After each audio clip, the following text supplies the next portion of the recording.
할렐루야.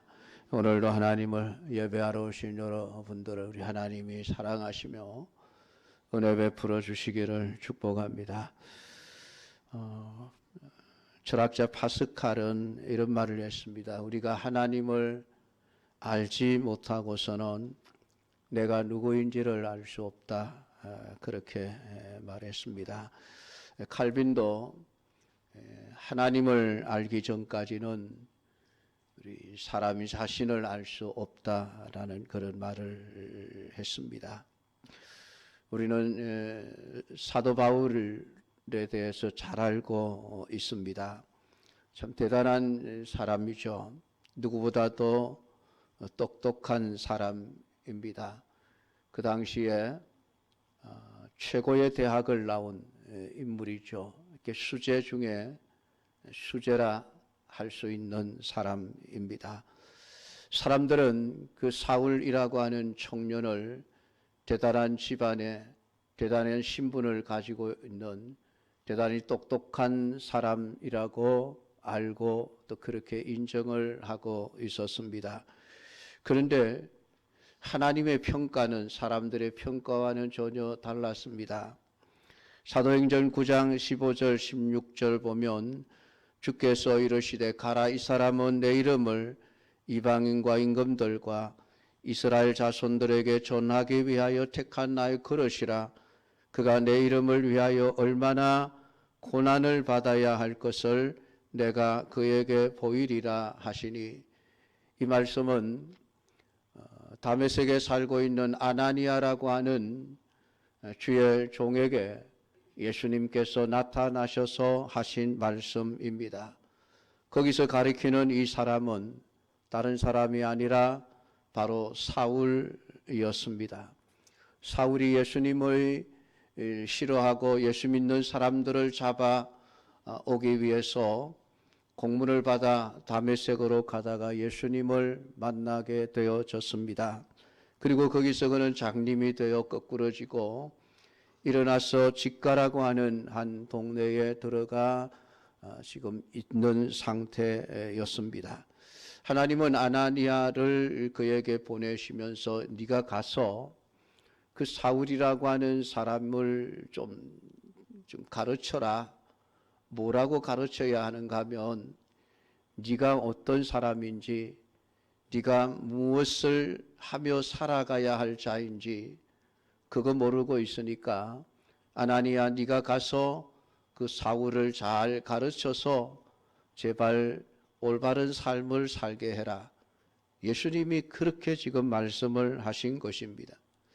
세상에서는 가장 똑똑하고 잘 나가는 사울이라고 하는 청년이었는데 예수님은 이 사울은 자기 존재의 정체성에 대해서도 모르고 자기가 왜 세상에 태어났으며 어떤 삶을 살아야 되는지도 모르는 바보 멍청이라고 지금 말씀을 하신 겁니다. 그래서 아나니아를 시켜서 네가 가서 가르쳐줘서 제대로 된 인생을 살게 해라. 하나님이 그렇게 말씀하신 거예요.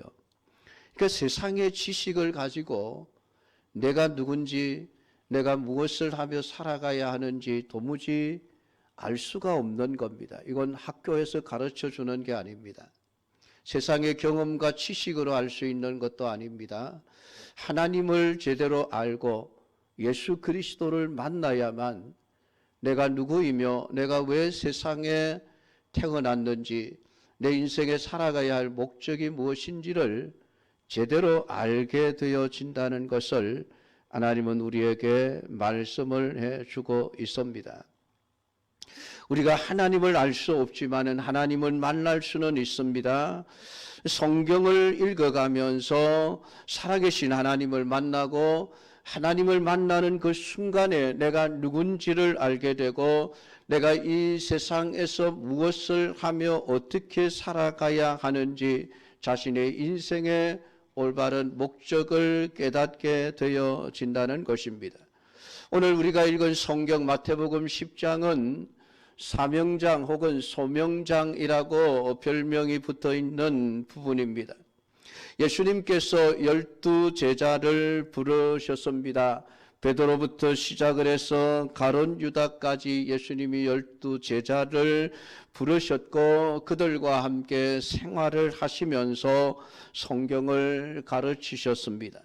그리고 나서 지금 그 제자 12명의 제자들을 세상으로 내보내시고 계시는 그런 과정이 오늘 우리가 읽은 본문의 내용입니다. 오늘 예수님께서 제자들에게 병을 고치며 귀신을 쫓아내는 능력을 주셨습니다. 그리고 나서 너희들 세상에 가서 해야 할 일이 있다라면서 보내셨습니다. 오늘 여기에서 오늘 우리 그리스도인들이 도대체 누구인가라고 하는 그리스도인의 정체성이 나타나게 되어집니다. 오늘 우리는 모두 부르심을 받은 자라고 하는 사실입니다. 오늘 우리 모든 그리스도인들은 하나님으로부터 부르심을 입은 자라는 이 자기 정체성을 잊지 말고 살아가야만 합니다. 왜 하나님이 불러내십니까? 오늘 불러내실 수밖에 없는 것은 시편 14편에서 말씀하고 있는 것처럼 가만 인간은 내버려 두면 스스로 지각을 가지고 하나님을 찾아야 되겠구나, 하나님을 믿어야 되겠구나 깨닫고 하나님께로 나오는 사람이 한 사람도 없기 때문에 그렇습니다. 사람은 아담 이후에 부패하고 타락한 본성을 가지고 태어납니다. 거기에다가 사단이 사람들을 생각을 지배하고 정신을 지배하면서 그들로 하여금 오늘 하나님 없는 삶을 살아가게 하고 있습니다. 그렇기 때문에 누군가가 개입을 하지 않으면은 사람들은 점점 더 악을 행하고 점점 더 죄를 짓고 점점 더 하나님에게서 멀어지는 삶을 살게 되어져 있습니다. 노아 홍수 이후에 노아의 세 아들 셈과 함과 야벳을 통해서 세상에 사람들이 흩어져 살며 번성하기 시작을 했습니다. 그런데 그 사람들이 가만 내버려 두니까 어디로 갑니까? 전부 우상을 숭배하는 죄와 악의 길로 걸어가는 것입니다. 유브라테스 강과 티그리스 강 유역 갈대아 우르 지역에 수많은 사람들이 살고 있었는데 그 사람들이 다른 사람이 아니라 노아의 아들 셈의 후손들입니다. 가나안 땅에 살고 있었던 7 족속들 다 함의 후손들입니다. 전부가 노아의 세 아들, 홍수 가운데 하나님의 은혜로 구원받은 사람들의 후손들이 지금 살아가고 있는 것이에요. 그런데 이 사람들이 가만 내버려 두었더니 저절로 하나님을 믿고 하나님을 섬기는 삶을 살아내는 것이 아니라 전부 우상을 만들고 우상을 섬기는 삶을 살아가고 있는 것이었습니다. 그것이 로마서 1장에서 말하고 있는 것처럼 하나님이 내버려 두니까 하나님께 돌려야 할 영광을 금수와 버러지 형상의 우상을 만들어 놓고 섬기게 되는 것입니다. 여러분, 이게 부패하고 타락한 인간의 본성입니다. 그냥 가만 내버려 두면 선을 행하고 하나님을 찾을 것 같지만은 절대로 하나님을 찾지 않습니다. 선을 행할 수도 없습니다. 그러니까 셈의 후손들이 그 갈대아 땅에 하나님이 창조하신 그 모든 피조 세계의 혜택을 누리면서 풍부한 삶을 살아가는데 그들이 정작 하나님을 섬기는 것이 아니라 온갖 우상을 만들어서 우상을 섬기는 죄와 악의 삶을 살아가고 있었던 것이죠. 그 가운데 하나님이 한 사람을 찾아가십니다. 아브라함이었습니다. 여러분, 아브라함은 선한 삶을 산 사람입니까? 아닙니다. 아브라함 역시 그의 아버지 데라가 우상을 만들어서 팔아 생계를 유지하며 살아가는 우상 숭배의 죄악의 집안이었습니다. 하나님이 찾아가지 않으셨으면 아브라함 역시 하나님을 찾지 못하고 하나님을 알지 못한 채 그냥 우상숭배의 죄악을 행하는 삶을 살다가 그것으로 끝이 났을 것입니다. 그런데 어느 날 하나님이 그 아브라함을 찾아오셔서 불러내신 것입니다. 너 내 아비 본토 친척 아비 집을 떠나라. 거기에서 빠져나오라는 것입니다. 그래서 내가 네게 줄 땅으로 가라라는 말씀을 하셨습니다. 신기하게도 아브라함은 그 하나님의 말씀에 순종을 해서 갑니다. 아브라함이 믿음이 있었어일까요? 아브라함이 믿음이 좋아서 하나님의 말씀에 순종해서 갔을까요? 아닙니다. 하나님이 은혜를 베풀어 주셨기 때문입니다. 그를 찾아가셔서 하나님을 알게 하시고 하나님을 순종할 수 있는 믿음을 허락해 주심으로 그가 하나님의 말씀에 순종하여 갔던 것이죠. 그가 얼마나 믿음이 없었던 사람인지 창세기 12장을 읽어보면 나타납니다. 그는 가뭄이 들었을 때에 하나님이 주신 가나안 땅을 버리고 애굽 땅으로 생명을 유지하기 위해서 도망가 버립니다. 이미 하나님이 주신 가나안 땅에 들어와 있음에도 불구하고, 그래서 하나님이 이 땅을 너와 내 후손에게 주겠다는 약속을 하셨음에도 불구하고 기근 앞에서 그는 하나님이 주신 땅을 버리고 애굽으로 피신을 가버립니다. 살기 위해서죠. 거기서 가서도 여러분 믿음의 모습을 보입니까? 아닙니다. 내가 이 애굽 땅에 살다가는 애굽 사람들에게 맞아 죽을 수 있겠구나. 우리 와이프가 너무 이쁘니까 그 이쁜 마누라를 빼앗아 가기 위해서 자신을 죽일 것이 겁이 나서 와이프에게 부탁을 합니다. 여기서는 내 와이프라고 하지 말고 누이라고 합시다. 그래야 내가 살아날 수 있겠습니다. 하나님을 믿은 게 아니죠. 자기 아내를 믿은 것입니다. 자기 아내를 의지하고 살아남겠다고 발부둥치는 아브라함의 모습을 보게 되어집니다. 결코 믿음의 모습이 아니에요. 그런 아브라함이 어떻게 믿음의 조상이 될 수 있었습니까? 하나님이 그를 찾아가셔서 불려내셨고 그에게 믿음을 주시고 은혜를 주셔서 아브라함이 되게 하시는 그러한 하나님의 그 역사하심을 통해서 비로소 아브라함이 믿음의 조상의 자리에 서게 되어진 것입니다. 그렇습니다, 여러분. 우리 인간은 하나님이 불러내시지 않으면은 모두가 다 사단의 종노릇하며 사단의 그 뜻을 따라서 온갖 죄와 악을 행하며 살아갈 수밖에 없는 자가 되어지는 것입니다. 그러니 오늘 모든 그리스도인들은 하나님이 죄악 가운데서 불러내신 자라고 하는 이 분명한 사실을 우리는 인식하고 살아가야만 합니다. 우리를 불러내실 때 하나님이 그냥 불러내신 것이 아니라 목적을 가지고 불러내셨습니다. 그냥 한번 우리를 불러보신 것이 아니에요. 우리를 불러내실 때 하나님은 분명한 두 가지 목적을 가지고 우리를 부르셨습니다. 그 하나는 나를 위한 목적입니다. 그것은 나를 멸망 가운데서 건져내셔서 영원한 생명을 주시고 영원한 천국의 백성으로서 살아가기 위한 목적을 가지고 우리를 죄악 가운데서 불러내신 것입니다. 또 하나의 다른 목적은 세상을 향한 하나님의 목적을 위한 부르심이니 오늘 사울을 부르실 때에 사울을 죄악 가운데서 구원하여 내시는 목적을 가지고 계시기도 하셨지만은 그 사울을 통해서 땅 끝까지 복음이 증거되게 하기 위한 목적을 가지고 사울을 불러내셨던 것입니다. 그것은 우리 모든 그리스도인들 역시 마찬가지입니다.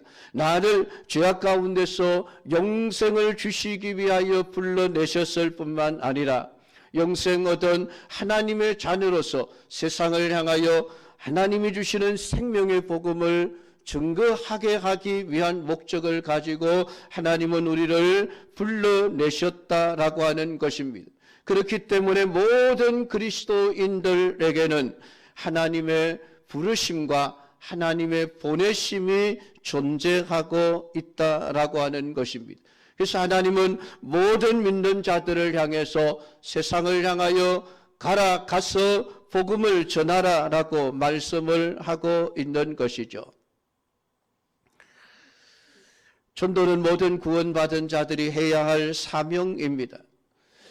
어떤 사람들은 전도를 은사라고 주장하는 사람들이 있습니다. 전도는 여러분 은사가 아니에요. 은사를 받은 자만이 하는 것이 전도가 아닙니다. 은사로 하는 것도 아닙니다. 전도는 사명입니다. 내가 하나님의 부르심을 받아 구원받은 자가 되었다는 것을 믿는 자라고 하면은 그에게는 하나님이 부여하신 복음을 전하는 사명이 있음을 분명히 깨닫고 믿고 그것을 감당해내야만 한다는 것입니다. 사람들이 전도를 어려워하는 이유가 무엇입니까? 전도를 은사로 이해하기 때문에 그렇습니다. 아이고, 전도는 말 잘하는 은사를 받은 사람만이 하는 거야. 사람들을 잘 설득시킬 수 있는 기술과 능력을 받은 사람만이 하는 거야. 그건 잘못된 생각입니다. 전도는 사람의 말과 능력으로 하는 게 아니에요. 전도는 사명이기에 하는 것입니다. 오늘 많은 사람들이 내가 전도해봐도 아무도 믿는 사람이 없더라. 그렇기 때문에 전도하지 않는다. 나는 전도와는 상관이 없는 사람이야. 그런 말을 하는 분들이 간혹 가다가 보면 있습니다. 그건 잘못된 생각입니다. 고쳐야 될 생각입니다. 여러분, 사람이 믿는 것은 사람이 하는 일이 아니에요. 그것은 하나님이 하시는 일입니다. 여러분, 우리 인간이 뭘 할 수 있습니까? 머리트럭 하나도 제대로 자라게 하지 못하는 것이 우리 인생인데 죄악으로 온전히 타락하고 부패한 인간의 마음을 우리가 어떻게 변화시킬 수 있습니까? 그래서 성경은 위로부터 태어나는 것이 거듭남이라고 우리에게 말씀해 주고 있습니다. 사람이 위로부터 태어나지 않으면 절대로 하나님 나라를 볼 수도 없고 들어갈 수도 없다라고 말씀을 하고 있습니다. 사람이 태어나는 것은 위에서부터 주어지는 것이지 사람의 실력과 노력과 사람의 설득으로 되어지는 일이 결코 아니라 하나님이 하시는 일입니다. 요한복음 6장 44절을 보면 예수님께서 이렇게 말씀하셨습니다. 나를 보내신 아버지께서 이끌지 아니하시면 아무도 내게 올 수 없느니라. 아니, 예수님께서 내가 할 수 없다라고 그렇게 말씀하신 것이 사람이 내게 오는 것, 그거 내가 할 수 있는 것이 아니고 아버지 하나님께서 보내주셔야만 사람들이 내게 올 수 있는 것이지 내가 그 사람들을 올 수 있게 하는 것이 아니다라는 말씀을 하셨습니다. 그러니까 예수님도 못하는 것을 사람이 어떻게 할 수 있습니까, 여러분?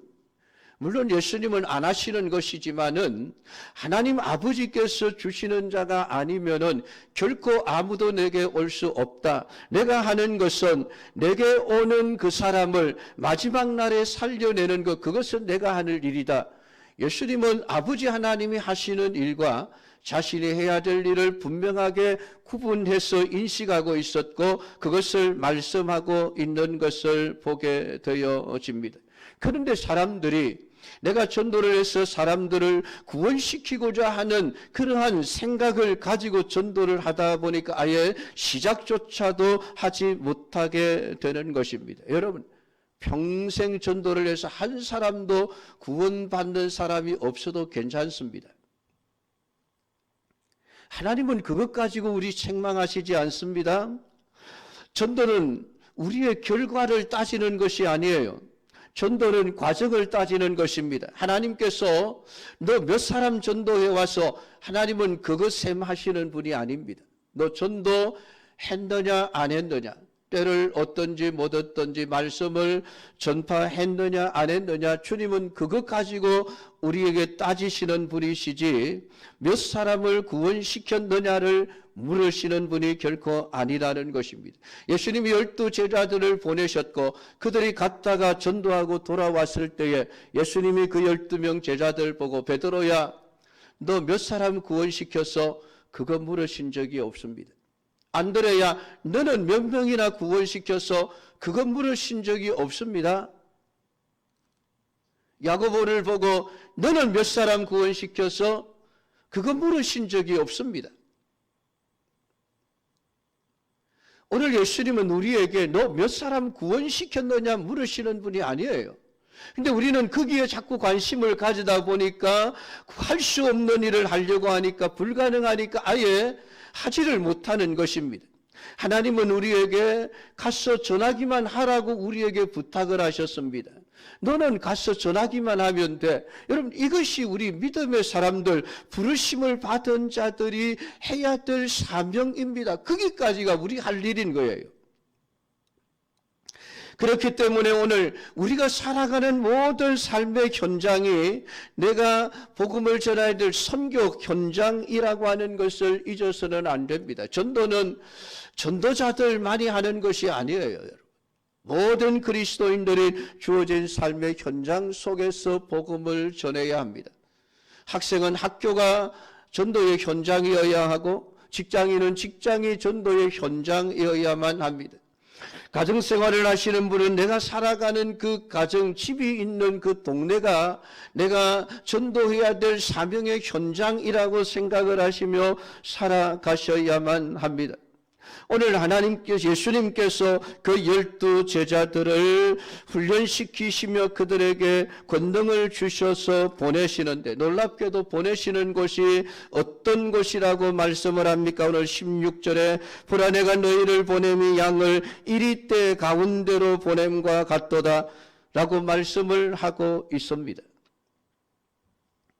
하나님이 제자들을 보내시는 그 세상은 이리떼들로 가득 차 있는 곳이라고 말씀을 합니다.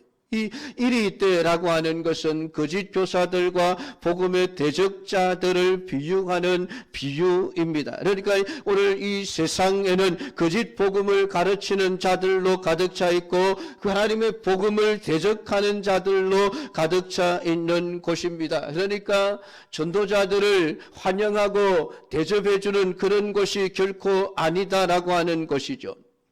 여러분 생각을 해 보십시오. 세상에 예수 믿는 사람들만 다 있으면은 굳이 우리가 가서 전도해야 될 필요가 없지 않겠습니까? 안 그렇습니까, 여러분? 사도 바울은 남들이 뿌려놓은 복음의 씨앗이 뿌려진 곳에는 내가 가서 전도하지 않으려고 한다. 그런 말씀을 하셨습니다. 왜 그렇습니까? 아니 믿는 사람이 있는데 왜 가서 전도를 합니까? 여러분 이달이 잘못된 게 무엇입니까? 왜 불신자들에게 가서 전도하지 않고 왜 자꾸만 믿는 자들에게 가서 전도하는 겁니까? 여러분? 그러니까 그게 성경적으로 맞지 않고 잘못된 것이죠. 여러분. 전도는 불신자들에게 가는 겁니다. 예수님이 제자들을 보내시면서 이리떼 가운데로 보내셨지 너희들 양떼 우리 속에 들어가서 전도하라. 주님이 그렇게 말씀하신 적이 없습니다. 여러분. 전도는 이리떼들 속에 들어가서 하는 거예요. 믿지 않는 불신자들 세계 속에 들어가서 진리를 전해야 하는 것이 그것이 옳은 것이 아니겠습니까? 그게 정상이 아니겠습니까? 복음이 없는 곳에 예수님이 복음을 들고 가라고 하시는 것입니다. 그러니까 복음을 들고 가서 내가 사람들에게 대접받고 환영받을 것이라는 기대는 아예 하지 말고 가야 한다는 것입니다. 내가 전도하러 가서 세상으로부터 욕을 먹게 될 것이고 구정물을 뒤집어 쓰게 될 것이고 심지어는 순교를 할 각오를 가지고 가야 한다는 것을 말씀을 합니다. 그래서 17절부터 정말 힘든 말씀이죠. 그들이 너희를 공회에 넘겨줄 것이고 그들의 회당에서 채찍질하게 될 것이고 너희로 말미암아 너희가 나로 말미암아 총독들과 임금들 앞에 끌려갈 것이고 또 너희를 넘겨주는 자들이 심지어는 형제를 아버지가 자식을 죽는 데에 내주며 자식들이 부모를 대적하여 죽게 하리라. 또 너희가 내 이름으로 말미암아 모든 사람에게 미움을 받을 것이라. 예수님께서 12제자를 전도하러 보내시면서 야 너희들 가면 세상 사람들이 좋아하고 기뻐하고 환영하고 박수 쳐주고 너희들 극진히 대접해 줄 것이라. 주님 그런 곳으로 보내신 것이 아니에요. 너희들 가면 얻어맞는다. 너희들 가면 채찍에 맞는다. 너희들 가면 옥에 갇힐 거야. 너희들 가면 임금들 앞에 서서 신문을 받아야 될 것이고 심지어는 때로는 너희 형제가, 때로는 너의 부모가, 때로는 너의 자식이 너를 핍박과 환난과 고난 가운데로 들어가게 할 것이라. 왜 그렇습니까, 여러분? 안 믿으니까. 복음을 모르니까. 하나님을 모르니까. 하나님을 싫어하니까. 그들은 사단에게 사로잡혀 사단의 종노릇을 하고 있는 자들이니까 복음이 전해지는 것이 싫은 것입니다. 어쨌든 그들은 그것을 막아내어야만 합니다. 그래서 이리 때 속에 양을 들여보냄과 같다라는 말씀을 하고 있는 것입니다. 너희들이 비록 이럴 때 속에 들어가지만 그럼에도 불구하고 너희들은 언제나 양이어야 한다는 것을 우리에게 말씀해 주고 있습니다. 여러분, 양은 어떤 동물입니까? 너무나도 약한 동물입니다. 강력한 뿔을 가지고 있지도 않습니다. 사나운 이빨을 가지고 있는 것이 아닙니다. 날카로운 발톱이나 부리를 가지고 있는 것도 아닙니다. 위험할 때에 피할 수 있는 날개를 가지고 있는 것도 아닙니다. 독사처럼 독을 가지고 상대방을 공격할 수 있는 어떤 무기도 가지고 있지 않습니다. 양은 약하기 때문에 양에게는 목자가 전부이고 목자가 생명일 수밖에 없습니다. 양이 여러분 목자를 왜 따르게 되어집니까? 목자를 떠나면 죽는다는 것을 알기 때문에 그렇습니다. 그래서 양은 절대적으로 목자를 신뢰합니다. 목자가 양을 어디로 데리고 가든지 순종하며 따라가게 되어져 있습니다. 시편 23편에 다윗은 여호와는 나의 목자시니 내가 부족함이 없으리로다 라는 말씀을 하셨습니다. 그 목자가 때로는 나를 푸른 초장 맑은 시냇물가로 인도하십니다. 그때에도 나는 따라가 거기에서 푸른 풀을 뜯어먹고 맑은 물을 마시며 살 것이지만은 때로는 그 목자가 나를 사망의 음침한 골짜기로 끌고 간다 할지라도 내가 그 사망의 음침한 골짜기를 알면서도 나는 해를 받지 않을 것을 믿습니다. 그래서 나는 그 목자의 뒤를 따라갑니다. 그것이 양이에요. 여자는 목자가 자기 생명이라고 하는 것을 믿기 때문에 사망의 음침한 골짜기로 자신을 끌고 간다 할지라도 따라가게 되어져 있습니다. 여러분 보십시오. 여러분 목자들이 양을 칠 때에 양의 코에 콧뚜레를 끼워서 줄에 매여서 양을 끌고 다니는 것을 보신 적이 있으십니까? 소는 코에 콧뚜레를 꿰어서 줄을 메어서 끌고 다닙니다. 그렇지 않으면 죄멋대로 날뛰는 경우들이 있기 때문에 그렇습니다. 양에게 목줄을 메어서 끌고 다니는 양을 보신 적이 있으십니까? 없습니다.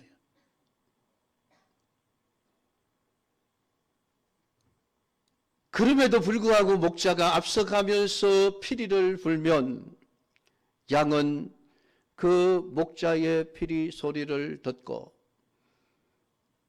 순종하며 따라가게 되어져 있습니다. 그것이 양입니다. 목을 메어 끌지 않아도 코를 꿰어 끌지 않아도 발을 묶어서 끌고 가지 않아도 양은 목자의 음성을 알기에 그분이 자신의 생명임을 알기에 그분이 인도하시는 길이라고 한다면 어디든지 가장 안전한 곳임을 알기에 따라가게 되어져 있습니다. 그것이 양입니다. 어떻습니까? 여러분은 양이 맞습니까? 가끔 가다 보면 교회 안에 염소가 있는 것을 보게 되어집니다. 천방지축 제멋대로죠. 목자의 인도를 따르지 않습니다. 고집이 세고 자기 마음대로 하고 삽니다. 미안하지만 염소는 양이 아니에요. 오늘 예수님께서는 12명의 제자들을 이리떼 안으로 들어보내시면서 너희는 양이다 라고 말씀을 하십니다. 처음부터 양이고 마지막까지도 양입니다. 그러니까 이리떼 속에 목자가 들여보내도 양은 그 목자를 신뢰하기 때문에 겁내지 않고 그 이리떼 속으로 들어가는 것입니다. 여러분, 그것이 양입니다. 서로 그 이리떼에게 물려 뜯겨 죽는 한이 있더라도 양들은 목자의 음성을 따라서 목자의 뜻에 순종하여 이리떼 속에 들어가게 되어져 있습니다. 양은 처음부터 끝까지 양입니다. 이리떼 가운데 살아가고 있지만은 영원히 우리를 양이라고 말씀을 하십니다. 너희들 이리떼 가운데 들어가 있다고 해서 겁이 나서 이리처럼 되려고 하지 말아라. 이리의 흉내를 내면서 이리의 가면을 뒤집어 쓰고 양이 아닌 것처럼 하고 살아가지 말아라. 그렇게 말씀을 하고 있습니다. 그러면서 오늘 예수님은 그 이리떼 속에 들어가는 양들에게 두 가지 당부를 하십니다. 너희는 뱀같이 지혜롭고 비둘기같이 순전하라라는 말씀을 하고 있습니다. 이 뱀처럼 지혜롭게 하라. 이 뱀은 성경에 많이 등장을 하죠. 대부분 부정적인 동물로 기록이 되어져 있습니다. 에덴 동산에서 사람을 속여 타락케 하는 그러한 사단의 도구로 사용되었던 동물입니다. 요한계시록에는 사단의 상징으로 사용이 되어져 있습니다. 그러나 때로는 또한 이 뱀이 또 굉장히 또 하나님이 원하시는 일에 사용을 받기도 합니다. 모세를 하나님이 애굽으로 보내시면서 그 손에 들려진 지팡이를 땅에 던지라 말씀하셔서 던졌더니 뱀이 되는 기적을 행하기도 했습니다. 또한 이스라엘 백성들이 광야에서 불신앙으로 인해 하나님의 징계를 받아 불뱀에 물려 죽어갈 때에 놋뱀을 만들어서 장대에 달고 그것을 쳐다보면 살게 된다는 구원의 상징으로 사용되기도 했습니다. 여러분, 그 약국에 가면은 그 약국의 상징이 뱀입니다. 뱀. 신기하지 않습니까? 사람을 살리고 치료하는 그 약국의 상징이 뱀이에요. 근데 그 뱀이 어떤 뱀이냐면 바로 모세가 광야에서 높이 들었던 놋뱀입니다. 그 놋뱀의 형상이 약국의 상징으로 지금 사용되어지고 있습니다. 어쨌든 성경은 오늘 뱀처럼 지혜로워라라는 말씀을 하고 있습니다.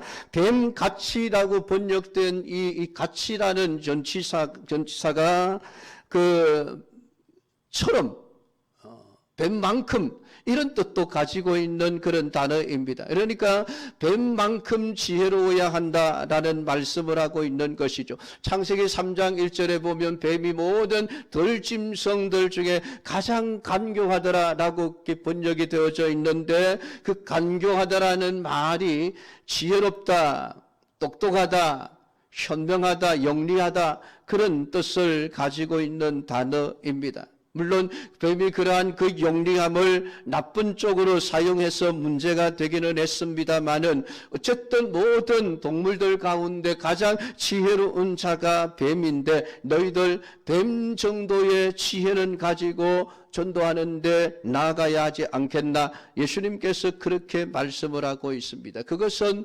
전도를 해도 그냥 무턱대고 그냥 하지 말고 지혜롭게 하라는 이야기입니다. 왜냐하면 우리를 대적하는 사단의 세력들이 멍청한 바보들이 아니기 때문에 그렇습니다. 그들 나름대로는 똑똑한 존재들입니다. 여러분들이 얼마나 복음을 대적하는데 엄청난 지혜를 가지고 대적하고 있습니까, 여러분? 그러니까 오늘 우리가 복음을 전하는 데 있어서도 반드시 하나님의 지혜를 가지고 오늘 저들의 모든 거짓된 그러한 이 지식과 진리들, 그들의 세상의 지혜를 다 무너뜨릴 수 있는 하늘의 지혜를 가져야만 오늘 우리가 세상을 이길 수 있기 때문에 뱀처럼 지혜로워라 오늘 우리에게 말씀을 하고 있는 것이죠. 그 다음에 비둘기같이 순결하라고 말씀을 하고 있습니다. 그저 전도를 하기 위해서 여러 가지 수단과 방법을 동원하고 지혜를 동원해서 복음을 전해야 하지만은 그렇다고 해서 우리의 순결함까지 버려서는 안 된다. 죄와 악을 행하는 방법을 통해서 복음을 전하려고 해서는 안 된다는 것을 우리에게 말씀해 주고 있습니다. 조금 더 불순물이 섞여 들어와서는 안 된다라고 하는, 그러니까 정통이죠, 정통. 예. 정통을 지켜가면서 복음의 순결함을 지켜가면서 믿음의 순수함을 지켜가면서 복음을 전해야 되지, 전도하겠다라고 악을 행하고 거짓을 행하면서 전도해서는 안 된다라고 하는 것입니다. 결국 지혜도 순결함의 범위 안에서 사용해야 할 것을 우리에게 말씀해 주고 있습니다. 그러면서 오늘 마지막 결론을 우리에게 말씀합니다. 너희가 모든 사람에게 미움을 받을 것이나 끝까지 견디는 자는 구원을 얻으리라 라고 우리에게 말씀해 주고 있습니다. 견딘다는 말이 무엇입니까? 오늘 세상이 우리를 힘들게 하고 오늘 우리를 핍박하고 우리를 죽는 데 내어주는 그러한 일이 있다 할지라도 오늘 우리의 복음의 순결함을 포기하지 아니하고 끝까지 참아낼 수 있는 그러한 믿음의 견고함이 오늘 우리에게 있어야 할 것을 우리에게 말씀해 주고 있는 것입니다. 사랑하는 성도 여러분, 전도는 사명입니다. 모든 부르심을 받은 자들이 감당해 내어야 할 우리의 해야 할 일들이라고 하는 것입니다. 얼마만큼 잘하느냐 못하느냐는 중요하지 않습니다. 여러분이 오늘 주님이 우리에게 부여하신 사명임을 깨닫고 내가 해야 할 일임을 깨닫고 하기만 하면 되는 것입니다. 결과가 없어도 괜찮습니다. 오늘 내가 열심히 나가서 믿던 안 믿던 오늘 복음을 전하기만 하면 주님은 우리에게 잘했다 칭찬하실 것입니다. 사랑하는 성도 여러분, 여러분이 누구인지를 잊지 마시기를 바랍니다. 여러분은 하나님의 양입니다. 내가 왜 양으로 부르심을 받았는지를 잊지 마십시오. 여러분, 세상을 향한 우리의 사명 때문입니다. 세상이 우리를 힘들게 하겠지만은 두려워하지 말고 지혜와 순결로서 이 복음을 전하는 사명을 감당해낼 수 있는 우리 은광교회 모든 성도들이 다 될 수 있기를 주님의 이름으로 축복합니다. 기도하겠습니다. 하나님 아버지, 오늘도 우리에게 주신 말씀을 통하여 주님이 우리에게 원하시는 바가 무엇인지를 알게 되었습니다. 우리를 세상 가운데서 불러내셔서 영원한 생명을 주시고 하나님의 자녀가 되게 하신 아버지 하나님, 우리를 자녀 되게 하셨을 뿐만 아니라 세상을 향하여 우리가 해야 될 사명을 말씀하신 아버지 하나님, 가서 땅 끝까지 복음을 전하라 하신 아버지 하나님, 그 길이 쉽지 않은 길이기에 이리때 속에 양과 같을지라도 두려워하지 말고 담대하게 끝까지 견디면서 복음을 전하는 삶을 살아내라고 우리에게 부탁하신 주님의 음성을 잊지 않게 하옵소서. 우리의 모든 삶의 현장 속에서 매일매일 하나님 믿지 않는 불신자들에게 이 복음을 전할 수 있는 은혜를 주시기를 원합니다. 아버지 하나님, 전하는 자가 없이 어찌 들을 수 있겠습니까? 듣지 않으면 어찌 믿을 수가 있겠습니까?